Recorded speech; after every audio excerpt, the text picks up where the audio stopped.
Bw'obadde okimanyi nti ebintu by'e Kenya byalayisa okusingako wane ddala mu mbeera ya bulijjo. Ebiki ebintu nga ki? Ng'omunnyo, kati amafuta, sabbuuni. Kati kankubuulireko.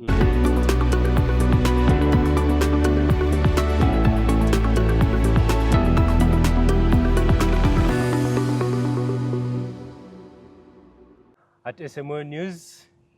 tubaniriza okuba nno mutwegasseeko ku lunaku olwaleero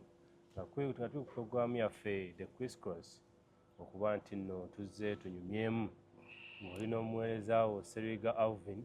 okuba nti nno nzize tukubaganye ebirowoozo. Tutera otambula n'abagenyi bangi nnyo ab'enjawulo ng'era w'omanyi n'olwaleero ayinza obutaba mupya ku maaso gammwe naye omanyi bagamba gy'ova toyombye gy'otera okudda. Engeri we yavaawo mu kitundu ekyasooka, ebitundu ebyasooka mwamulabirako, ate era ne tumugamba nti owaayo ebigenda mu ggwanga, ebigenda mu nsi yonna biyitirivu. Lwaki totufisizaayo akadde ate ojja oteeketeeke bannayuganda. Omanyi oluusi bo banoonyereza ate ne banyumya. So oluusi ne banyumya ogenda owunzika nga bakunyumirizza emboozi ddala ekwata ku mutima. Tambudde n'omugenyi wange olunaku olwaleero, kwano gange nsaba obuuze ku batulaba. Abatulaba SML News, ndi musanyufu nnyo okuddamu okuwuliziganyaamuko nammwe. Amannya n'eddoboozi bampita Andrew Baba Buluba nga ndi Assistant Resident State Commissioner oba amyuka omubaka wa President mu kibuga eky'e Masaka, specifically mu division ya Nyendo Mukungwe. Ate nga nyongerako kubeera nti ndi munnamawulire munnakinku era bannamawulire tugeza nnyo okugoberera ebintu bigenda mu maaso mu ggwanga. Njagala okusookera ddala okukulisaayo abannayuganda abavudde South Africa. Nategeddeko nti nga bayambibwako minisitule yaffe eya ensonga ez'ebweru ekulemberwa minisita Kiine Haruna Kasolo nti baakomyewo abawerera ddala 265 baakomyewo olunaku lw'eggulo wano, naye nga twategeddeko nti already abannayuganda 1,200 babadde bamaze okwewandiisa nga basaba gavumenti ebayambeko obbakomyawo wano. Neebaliza ddala gavumenti ya Uganda nti eno ye gavumenti yennyini efaayo ku bantu baayo abannayuganda. Okimanyi nti amaloboozi agabadde gatera okuva mu bannayuganda abali mu mawanga ag'ebweru tegabadde malungi nnyo ku saidi ya gavumenti, naye bwe wabeerawo obuzibu nga buno be babeera basaale nnyo mu kuyamba kubanga bamanyi nti bannayuganda newankubadde nti teboogera lulimi lwe lumu naye baba bannayuganda. Eyo nno ye gavumenti ye bukulembeze bannayuganda bwe babadde nga balonda era bwe balonze mu mulundi guno. Ku nsonga eyo yennyini okusinziira nno twogera ku South Africa tuba twogera nga abali mu Uganda kubanga Africa okubanga ekolebwa amawanga nga 54 watyo ze nsi ezikola Africa nga continent, ate nga ze zimu continent ezisingira ddala okuba ennene ekwata oba kyakubiri mu continent zonna 7 oluusi ezikola ensi. Ekiri South Africa kiri ku baganda baffe ng'ate era w'otunuulira bwe baali batandika liberation, African liberation nga bagijja ku bazungu, era embeera y'emu yali etandika bw'ekyo. Kyatandika nga kisinde kitinitini, tugenda olaba nga byonna bigaziya. Olina ndowooza ki oba ndowooza ki ku mbeera eri mu kurisinga naddala okuva ddala mu South Africa?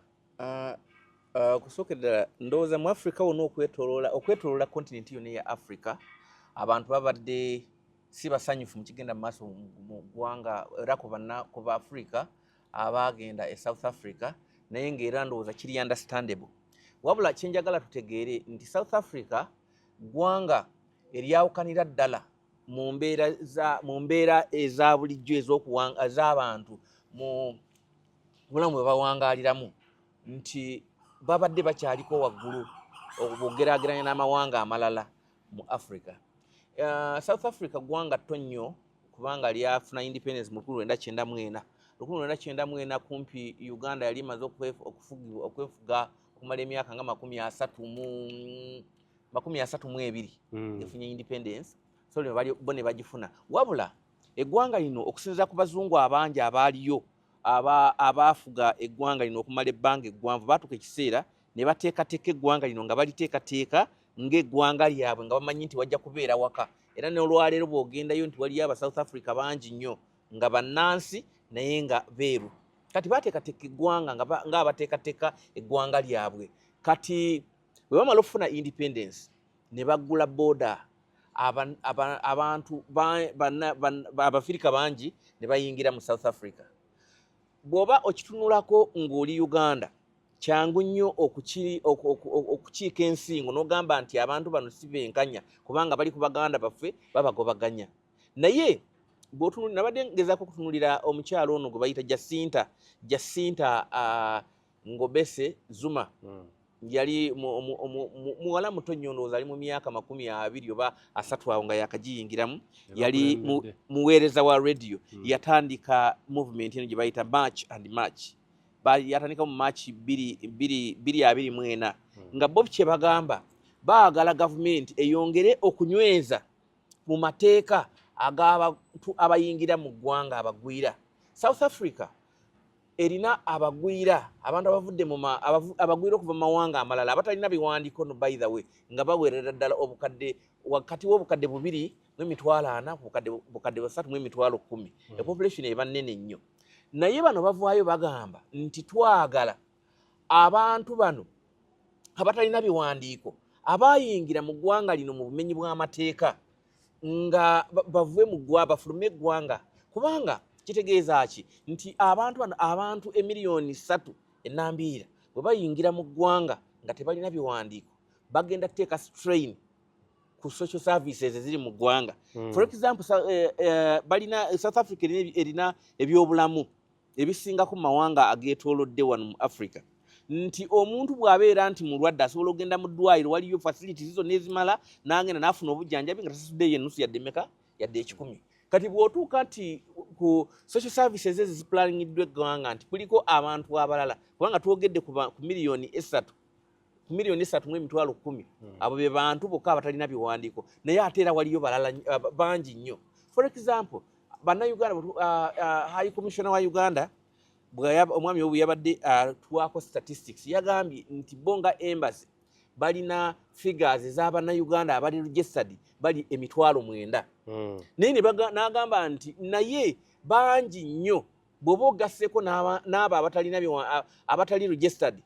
basobola okuba nga bawera 5,000 kati ku 50,000 bwe giba nga 9,000 gyokka gye girina ebiwandiiko olabira ddala nti waliwo crisis naye ate Uganda si eggwanga lyokka erinayo abantu waliyo bannakenya ate nga immigrants abasinga be bavudde mu mawanga ago agali awo agaliraanye South Africa Zimbabwe Lesotho Swaziland Malawi Zambia amawanga ago agali awo bangi nnyo nti bo tebeetaaga na passport okuyingira atambula butambuzi olwokuba nti bali mu sadaka balina ekibiina kyabwe ekya sadaka naye ku point eyo yennyini otunuulira nga Zimbabwe yayamba South Africa nga tebanna bafuna bwetwaze era nga emmere baagijjanga eri mu biseera bya apartheid kiki ekibaleetera okuba nga bafunye obusungu oluvannyuma nti batandise okufunamu ku mbeera ennungirungimu okuba nga beekyangira ku baganda baabwe ekibuuzo kiri nti bwe ennyumba ewo kibuyaga bwajja n'asuula ennyumba ewakaawo neighbor najja n'akuyambako okuzimba ennyumba bw'osanga neighbor nga yeebase ne mukazi wo ogamba nti nedda neighbor akole kyayagala olw'okuba nti yanyambako kitegeeza ki bw'ajja mu kisibo n'akwata embuzi n'agamba nti ffe twamuyamba n'omuyamba okuddamu okuzimba amaka ge najja n'akwatamu embuzi oba n'akwata enkoko n'agirya oyinza okugamba nti lwakuba yanyamba kakole kyayagala South Africa bano ba activists bavuddeyo bagamba nti abali mu ggwanga mu bumenyi bw'amateeka bakosa batya eggwanga bakosa batya omunna South Africa owa bulijjo nti nakugambye nti bubireeta pressure ku social services nti mwe bwe mwali agalidde okugenda mu ddwaliro mufune obujjanjabi temujja kufuna bujjanjabi olwo bwokuba nti olwedde mujja kusanga nti oba oliawo n'eddagala liweddeyo emirimu jobs muna South Africa kubanga munansi omuzimbabwe oba omunyarwanda oba omurundi oba omukonge yatuse South Africa asobola otuukayo nga yayagala kulya kwokka nga omulimu gwe wali badde osobola okukolera emiliyoni namba mugwira asobola okukolera emitwalo 10 kubanga ye talina biwandiiko aba ayagala mmere ya leero kusurvivinga kati amunansi n'aba nga ali ku disadvantage nze to a large extent mpagira nnyo abantu aba South Africa abali ku movement kubanga batereza ggwanga lyabwe kati ansooke nkubuzeeyo ekibuuzo okusinziira ku ebigenda mu South Africa mbadde nkolako ku statistics nga zindaga nti abazungu abaliyo bali 12% population y'ensi abaddugavu abaliyo aba South Africa bali 88% naye ate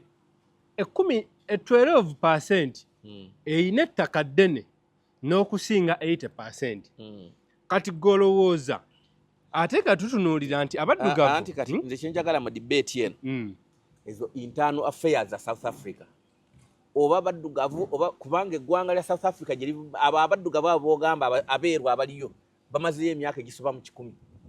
era abajjajja baaba participatinga mu kuzimba benyigira butereevu mu kuzimba eggwanga eryo okuva gye lyava weakness ey'abantu bafe abaddugavu ne South Africa nti abantu abasinga okubeerayo tebaagala kukola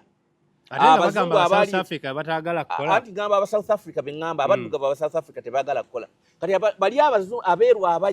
bajja mu ggwanga eryo nga bazze kukola so ne boolaba nti batuse ne badominatinga economy lwakuba nti bo babadde bakola era n'olwaliro bano balwana olw'okuba nti baagala at least baagala ebintu era basically nze kyemmanyi nti action zino zigenda kukosa nnyo eggwanga erya South Africa kubanga mbadde njogerako n'omwami omu ali mu South Africa eyo olwaleero naŋŋamba nti informal sector eya South Africa mu business districts zonna ezisinga obungi mu bibuga ebikulu ebyo nga mu province ya Gauteng, Pretoria, Johannesburg abantu abasinga obungi business ezirimu nti otuuse ku street bano badduuka bano balina restaurant abo bonna abantu badde bagwira naye kyembadde ngezaako kugamba nti twogera ku 12% abo ba South Africa si be twogerako nti betwagala bavubeeyo those are citizens of South Africa naye twogera ku bano abakyereeta by the way njagala n'ekirala otegeere nasose nembeera excited nga ngamba nti oba oli awo abantu abava South Africa bajja tuuka wano bayambeko eggwanga kubanga nga ndowooza nti oba oli awo mu myaka gye babeeredde South Africa bingi nnyo bye bayize mu bwongo naye ebiseera ekisinga okwennyamiza nti abasinga obungi kubakomawo olwaleero luno be bantu ba outcast be walise ba outcast kubanga gobadde okiraba no ku street abaana abava wano okugenda South Africa ne bw'aba agenzeeyo nti oluusi bangi babaliidinga ne babatwala bayira n'abali baddeko South Africans babaliidinga ne babatwalayo nti mujje waliyo emirimu olutuuka ne babayingiza mu sawo Buganda n'okubba kati bw'atuukayo n'agezako ku resistinga naye nga talina ngeri esobola kukomawo wa Uganda n'ayingira bulungi omuzannyo n'agutulamu bulungi n'atuuka n'asirandirayo n'afuuka eyo gwe mulimu gwe era bamwambye nti kizibu nnyo okusanga munnayuganda ali South Africa ng'ali mu mulimu ogwetengeredde nti abatonotono abasingayo bali mu garagi naye era garagi ezo zibeerayo baba ne network bagenda ku makubo ne baweereyinga emmotoka ne bazibba ne bazireeta mu garagi ne bazitunda mu spare kati abamu sijja kugamba nti bonna kati abasinga omungi abakomawo abantu abali South Africa bali documented era nga bali mu mirimu egitegeerekeka bangi ng'ogyeko bano abali mu informal sector bambi waliyo n'abalimuyo nga baliwo genuinely nga bakomawo naye abasinga obungi bo bagamba bali safe tulina skills twagenda kukola era abo tebabeera na mu bibuga babeereeyo mu factories mu mines gye bakolera emirimu gyabwe bo bali safe kubanga balina ebiwandiiko naye kyembuuza really owakanya otya bw'oba naakugamba nti nze saagala abantu betuli muno betulaba nti baziba misango njagala baveeyo baddeyo ewaabwe ekyo kibeera kikyamu ki ankubuza ekibuuzo okusinziira ku kikolwa ekiriwo olwaleero ekye South Africa mu 1972 kyaliko e Uganda omanyi status ya Uganda we yali nga tetunnagoba bagwira nga amin tannagoba bagwira omanyi status ya Uganda mu economics mostly industrialization n'ebisigadde we yali after nga ekyo kimaze okwapeninga olowooza South Africa tekigenda gikosanga ekyakusa Uganda ekyali e Uganda that was a racial segregation yali police ndowooza kyawukanira ddala kubanga Amin we yali agamba abazungu okuva okufuluma eggwanga abayindi n'abazungu abamu kuba mwalimu Abaisirairi n'abasigadde yatunuulira yagamba yayita mu Kampala agenda otunuulira ekibuga Kampala nga 95% nga bali mu cooperatingiramu emirimu egy'obuvunaanyizibwa n'ebisigadde baali bazungu baali bayindi n'agamba tekisoboka kubanga yatunuulira ye nga abaddugavu n'abatunuulira nga basaana services kubanga bannannyini nsi ate nga yetulaba abatambuza ideology ye South Africa nabo bakleiminga nti emirimu gyabwe gyonna egisinga obungi gikwata abagwira baginominatinze bagikutte scenario zino zaabukana mu ngeri bbiri okusookerera Uganda South mu bazungu abaasooka okujja ano bajja mu 1800 something 1894 bwe bazimba ndowooza ba 1900 ebiri awo bwe bazimbire bwe batandika okuzimba Uganda Railway abazungu abayindi abasinga bwe bajjira kati Amin yali tagoba bagwira naye yali agoba kala yali afikisinga kala kubanga wali abayindi abaaliwo ekiseera ekyo naye nga ne bajjajja baali babazadde wano nga generation babadde muno okumala emyaka 10 naye nga yalaba kala kati era kyenkugambye nti weakness yali eri South Africa ye yali wane Uganda nti abayindi bana abaaliwo real abayindi abaali wano mu kiseera ekyo oyinza okungamba nti ono waliyo n'omuyindi nti government yali yaddira ekintu kino ne muwoba nti yali anyaze nedda naye baali bakoze so yensonga lwaki wano kyali kyawukana naye wano bagambye nti singanga bayira singanga n'ekiseera ekyo Amin yavayo n'agamba nti njagala abayindi abali muno bonna nga tebalina biwandiiko nga bajja bakyereta bokka naawe ensonga eyo naye yawa economy kyokka nga be baali bayimirizaawo yawa ensonga bbiri yagamba you either oyina citizenship emu ey'ensi naye bw'oba oyinsitinga okuba ne dual citizenship fuluma era n'aba options anti kati dual citizenship question gyetwetaaga okubeera nayo was it illegal to be a dual citizen at that time constitution amateeka ga Uganda gaali gawogera gatya tegakkiriza munnayuganda kubeera naye basically abayindi bonna baatuukisira nga bali segregated era buli muyindi yenna eyalina ekintu kyonna baakomekeza nga baddusiddwa mu ggwanga kiki ekimu kye South Africa anti kati kubanga South Africa tewali na options bakugambye abantu abatalina biwandiiko yenjiri gye batandika nayo naye kati n'abalina ebiwandiiko bagambye kati mwenna mugire no of course by the way police wetu si bweri police eri nti muntu yenna atalina biwandiiko of course kireetawo okutya tebisobola kugendera ku plan kyonna naye nga ekiwandiiko mbadde nkebera ku website eya March to March ne bana ba Operation Dudula nga bagamba nti abantu abatalina biwandiiko era bwe babadde batambula babadde basaba nga bagamba nti baagala police ne local councils municipal councils ziweebwe obuyinza okutrackinga ebiwandiiko by'abantu abannansi abatuuze abali mu South Africa naye nga si bannansi nti n'akakiiko okuggyako nti nga bwe babadde nti Ministry ya Foreign Affairs nti yerina okutrackinga ebiwandiiko by'abagwira naye nga bo babadde police proposals ebawaddeyo nti bongere obukiiko buno obukulembeze buno obw'oku ground obuyinza okubeera nti basobola okutrackinga babuuze omuntu bamusange nti olina ebiwandiiko oba tobirina era bakibuuza ku matches zaabwe zonna ze baakola kuba mbadde mbagoberera bakusanga ku dduuka ng'eryo nti govaawa nti enva Uganda okola kiwano taba ennaku z'omwezi nga 3 okyakola kiwano tebakuwa na option kubuuza nti kubanga I afford a little bit naye mu kufollowinga sirinaako wendabye nga oli apresentinga a document nti I'm a citizen here. Obeera wa? Gobeera wa? Mbeera Uganda. Ngamba ekitundu ky'obeera wano mu Kampala w'obeera? Ndi Munnaluweero. Oli Munnaluweero. Ngamba wano mu Kampala wano. Ndi Ntinda. Oli Ntinda. Ntinda ku kyalo okwo kw'oli. Olinawo aba South Africa bameka abaliwo? B'omanyi ba South Africa bameka? Wotunuulira MTN wetuba tuzze mu South Africa ebintu bye balina wane. No. Saagala ebintu bye balina aba South Africa. Kubanga naffe tetutunde bakugamba nti Zari alina amasomero skilling schools institutions South Africa nyingi tetunaba nakuwulirako ebyo. Tumanyi abantu bangi nnyo abava wano. Nina mukwano gwanga asubula wayini azija South Africa n'azireeta wano. Waliyo trade, waliyo abantu bangi abalina business mu South Africa, abalina ebizimbe, abalina company, abali tunababoogerako. Twogera ku bantu era government yalangidde commitment negamba nti omuntu yenna alina company oba musiga nsimbi yenna omugwira bajja mu protecting. Ate n'ekirala kye njagala tutegeere nti South Africa, Uganda abaliyo tetukola na 1% of the immigrants beboogerako. Amawanga ageetolodde awo Zambia balina abantu bannansi baabwe bangi nnyo, naye abagwira bano be basinga n'okwetaba mu bujulizi bw'emisango. Manyi nti South Africa omuntu nga bangambye nti nsi baagizimbanga ey'abazungu. Omuntu alina obusobozi bwa mirundi mingi nnyo okusobola okwakisesinga emmundu, okufuna emmundu. Kati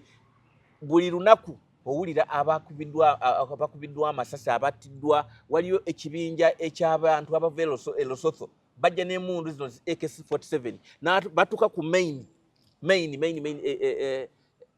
ebirombe bino ebiriko obugagga bw'omuttaka ne basimba emmundu ne bayingira mu birombe ne baba ne exchange n'amagye ne bakubagana amasasi bo nga abali eri wansi bali mu kusima zaabu ne bamala omusima ne violently ne bagenda ne bagenda naye. Kati waliyo n'obuzi bw'emisango bungi nnyo. Tugamba nti abantu kati no bannayuganda abakomawo wano 9 ku 10 ku bantu abakomawo wano bwe baatuuka e South Africa bagamba nti Uganda wabi nnyo bagenda baagala kututta ffe tudduse tusobola nakola ki era tudduse budusi ne passport zebagenze nazo tebaziwaayo. N'abavudde nekera kusina amawanga amalala gonna ng'oggyeko gana abali mu Sadaka nti bo bayingira kyere. N'abali mu mawanga abavudde e Congo batuuka bagamba nti ewaka banze banjigga, olwo batuuka mu detention center ne bagamba nti ewaka bakola ki era bwe batuuka tebawaayo passport. Tebamala okutuuka nga bazze mu misango gino. Okimanyi nti abasawo Abaganda abasangoma abali South Africa bonna bava wano ne batuuka ne babba abantu ne babatu. Kati ebyo yonna ezo zonna problems bw'ozitunuuliramu ng'omu South Africa zitulamu ng'omu Uganda olabira ddala nti waliwo obutali bwenkanyi ku bantu bammwe, naye bw'ozitunamu ng'omu South Africa olabira ddala nti abantu oba oliawo balina ensonga era kibaliko kituufu. Tekikosa kati okusinzira tusooke tukitwala economically South Africa kubanga ze zimu ku zibadde leading countries mu development. Tulina Cairo, Egypt, tulina Egypt, then Nigeria ne South Africa. Kati ebyenfuna kubanga okusinziira ku byendabye amawanga gasinga gatandise okugala borders omuyita ebyamaguzi bya South Africa kirekawo economy. Of course ekyo ku diplomatic level kimanyi bajja kukihandlinga, but in the short run kigenda kukoseza ddala kubanga cost of production egenda kweyongera. Alternative gye bagenda okubeera nayo eri emu yokka kwenlistinga ba South Africa kubanga tigamba nti labor teriiyo, naye bo babadde bapreferringa wabaddeyo cheap labor y'amaanyi nnyo, naye in the short run wajja kubeerawo disruptions mu economy, naye over time bajja kuddamu. Okimanyi nti aba South Africa tebaagala kukola, bali leze. Of course it is the same thing with Ugandans betulina wano ewaka. Naffe tetuwagala kukola Bannayuganda baano nga bakozi. No, si bakozi kati omwana omusanga ku bajaji n'agivuga emisana n'ekiro kati oyagala. Naye kati kankubuuza, olowooza gw'osanga ku bajaji olowooza bajaji okuvuga boda kuli constructive nnyo okusinga okulima mu kyalo era babutayagala kukola lwakubanga akiraba nti wano kiri cheap fix. Towuliddeko story bannayuganda yatunze ettaka mu kyalo n'atunda ettaka najja n'agulamu bajaji ajje olw'okuba nti agenda funa omutwalo gw'obuli lunaku. Kyokka omuntu agenza okulima ajja funa ettaka eyo eka y'ettaka asobola ogirimako emmwanyi n'azirabira bulungi. Osobola ogirima nti olina ssente? Yes, absolutely yes.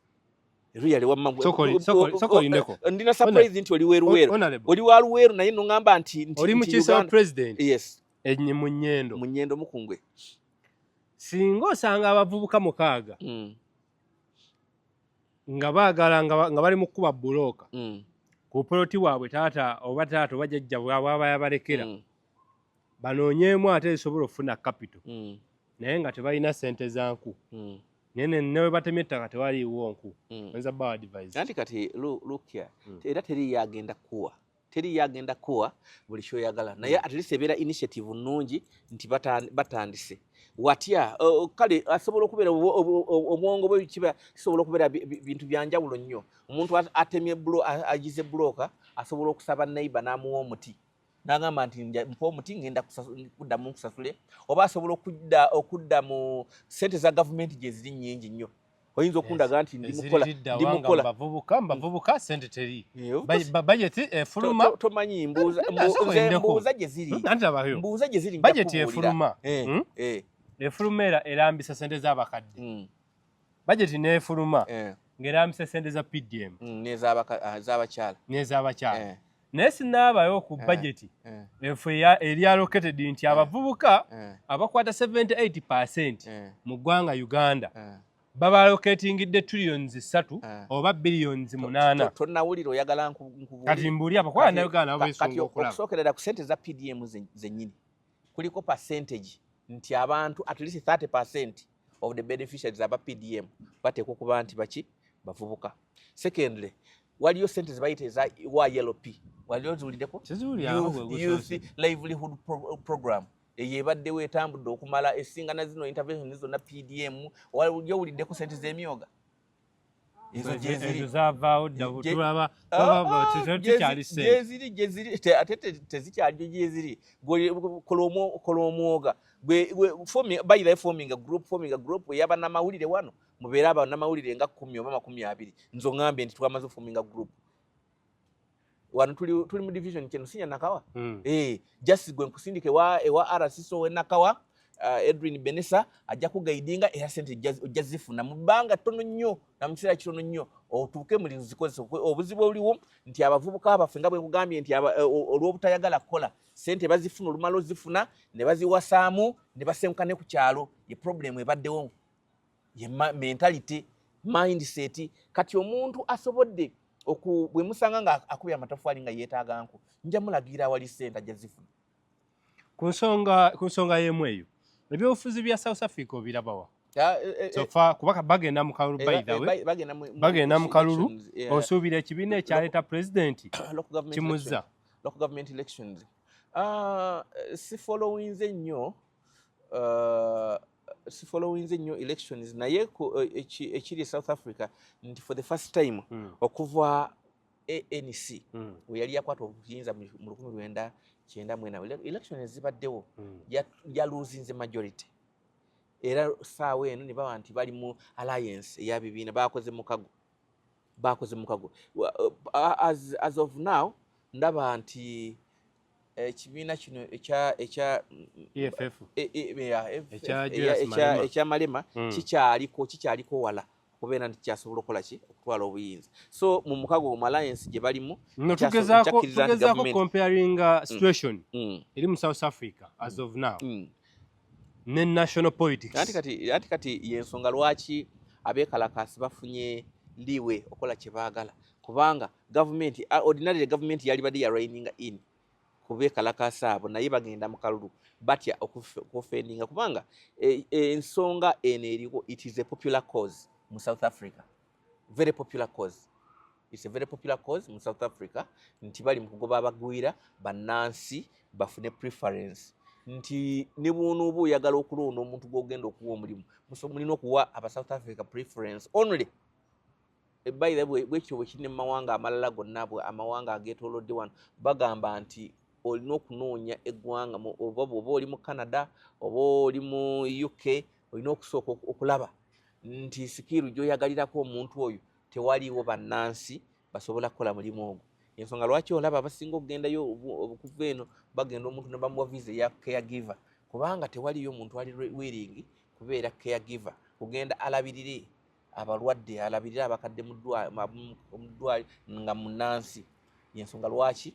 babawa preference bo nabo kye basaba bagamba nti right ne bwe walibadde nti oleese omuntu twagala omuntu abe nti ali mu mateeka naye ng'oli mu kumwemployinga sooka omale okwetegereza olabe nti mu ggwanga wano munnansi tewaliwo munnansi alibadde asobola kola mulimu ogwo. Okay, bannayuganda abaagenda South Africa baagenda kuba wano tewali mirimu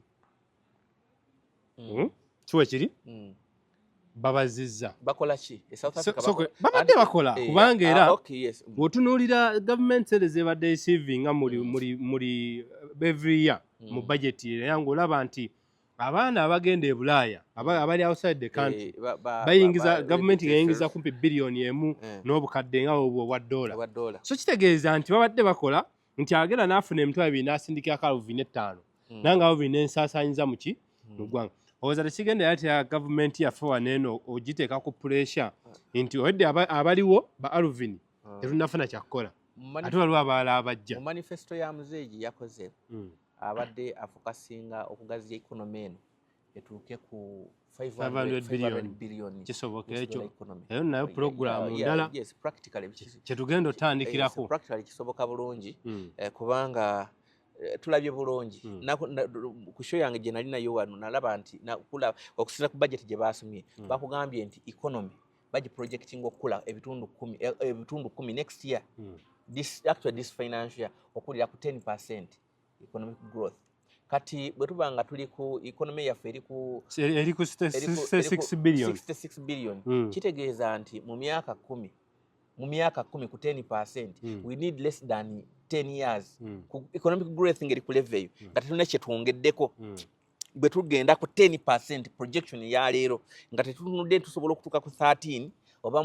nga tutandise okusima amafuta nga tutandise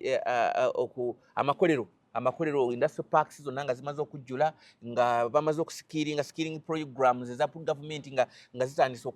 okuleeta ebibala nti abaana balina skills basobola okuproducing ebintu tusobola otunda ebweru tetunatuuka ku integration nti tugaziya katulina akatale nga ebyo byonna tetunaba tutuukako kitegeeza nti twetaaga less than 10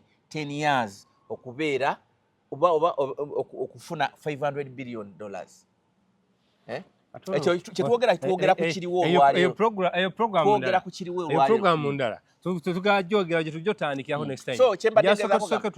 to discussing South Africa focus gye mbadde ngezaako okwogera nkugambye nti kwatugezaako comparinga abazze okuva South Africa kugaziya eggwanga kugaziya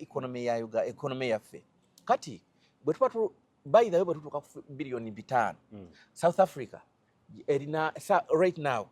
as one of the biggest economies I think it is the biggest it's even the biggest economy erina 420 billions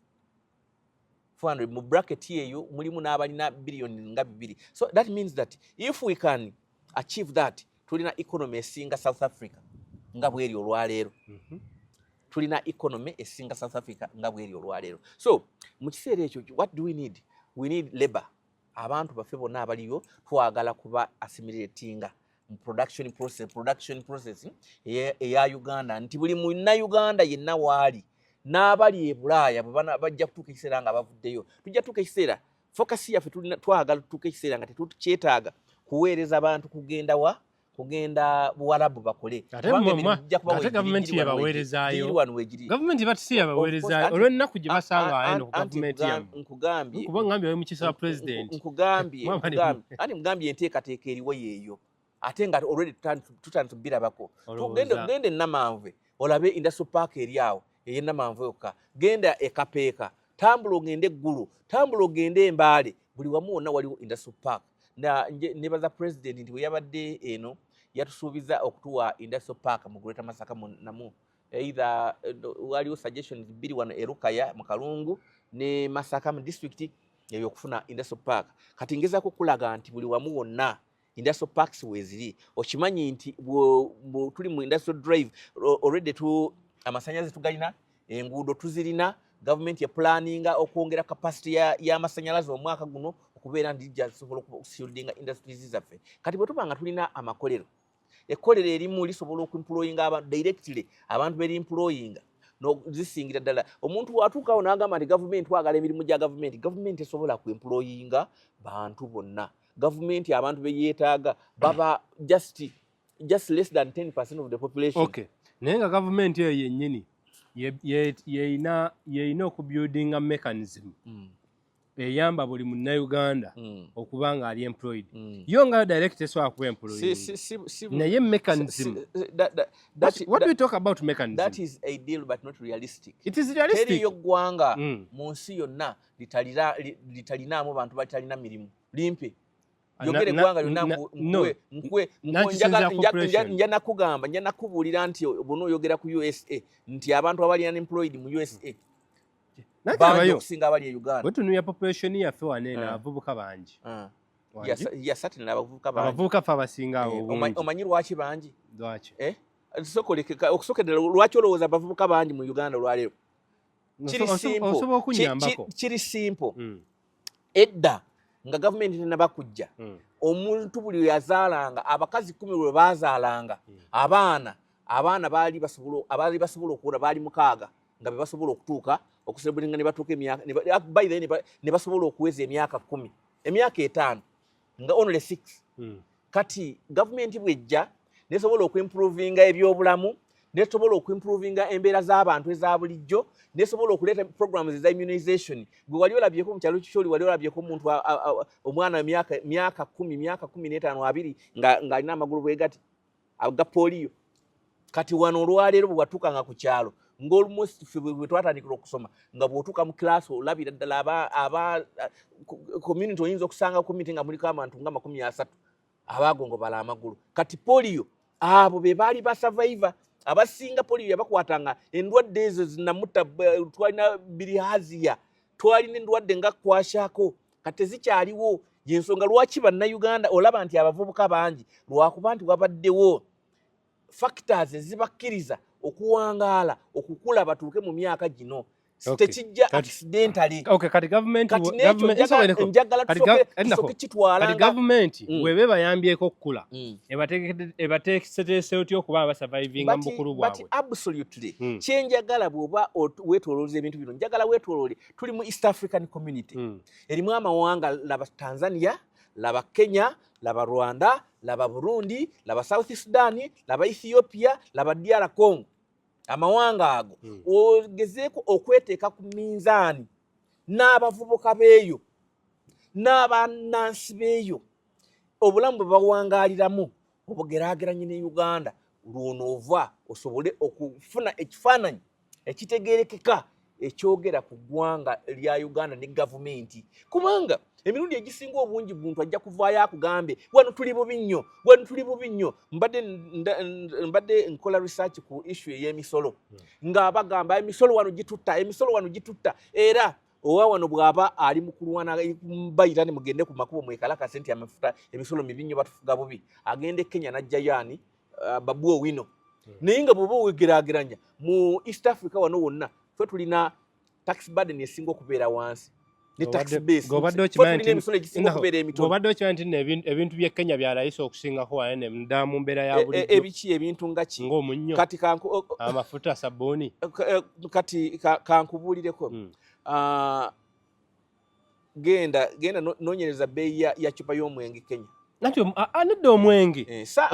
omwenge so the basic it's not the basic need issue eri bweti kati kyenkubuulira general price index Kenya erina cost of living eri waggulu nnyo okusinga ku Uganda n'ebintu byonna ekintu kyonna ekigulwa ne bw'oba ogenze kugula plate ya mmere mu restaurant eri more expensive mu Uganda ne GDP yabwe eri waggulu ate but GDP actually but tunula ku GDP okimanyi nti Kenya egenda ofuna independence mu 1900 no of course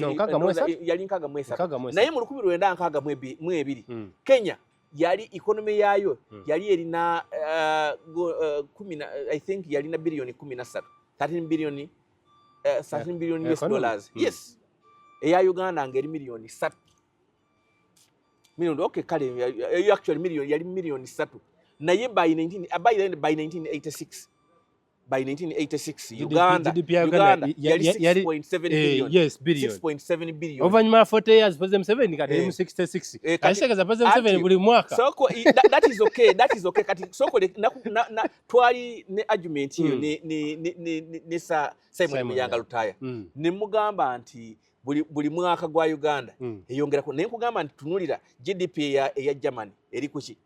nalabanga eri ku 0.2%. 0.2%. Kati ne nkutegeeza nti singanga Uganda ye yali Germany singanga Germany ne Uganda baali zikulira kusaidi kugundi yemu Uganda yali bali tinaba kuweza 20 billion US dollars okumala emyaka gino gyonna kyali bali kyetagisa emyaka nga 10 emyaka nga 10 ngokimanyi nti nno mu 1975-77 Uganda yali ku level yamu ne Dubai ne Malaysia olwaleero ziriridda kati twogera Uganda level yemu kitegeeza nti Kenya yali esinga Malaysia ne Dubai kati Kenya esinga Dubai Tanzania yali esinga kitegeeza Tanzania yali esinga Malaysia ne Dubai kati Tanzania yakula yasinga kubanga twagala tulabe waliyo geoeconomics economic factor kali mu kitundu ekyo problem ya Uganda yali kati bali Malaysia yali esinga kati Malaysia yaddamu nefuna ogambye mu 1967 kati Uganda mu biseera ebyo bizibu byali efuna byali erina teyali ku development yali ku stability ntero gamba abantu nti ekizibu kya Uganda mu kiseera okuva mu independence kibadde kyabyakwerinda wali tosobola kwataininga economic stability nga tunaba kustabilizinga gwanga nga okimanyi nti ekiseera twali nanga obukulembeze nti omuntu lwe yatulanga ku ntebe omukulembeze president lwe yatulanga ku ntebe ng'alaamirawo era nga tusobola na kugarantinga nti anasobola okumalako omwaka ebeera achievement ekibuuzo ayagala kunjja ku kibuuzo kyange olowooza abavudde South Africa tebagenda kuleetera eggwanga Uganda okugamba nti baabayi abalo batugobye naffe netwagalawo business ya South Africa yonna